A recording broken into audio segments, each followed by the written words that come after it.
ពីអូនតែផ្ដាំកាលវ័យសិក្សាវត្តព្រៃតាញយបងនឹងជីវ៉ាអត់ធូបស្បត់ថា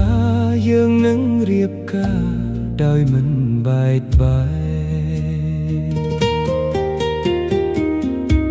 អនុស្សាវរីយ៍ច្រើនរាប់មិនអស់សាងដោយស្ម័គ្រស្មោះជូនអូនទាំងអស់គ្មានចិត្តព្រួលប្រែ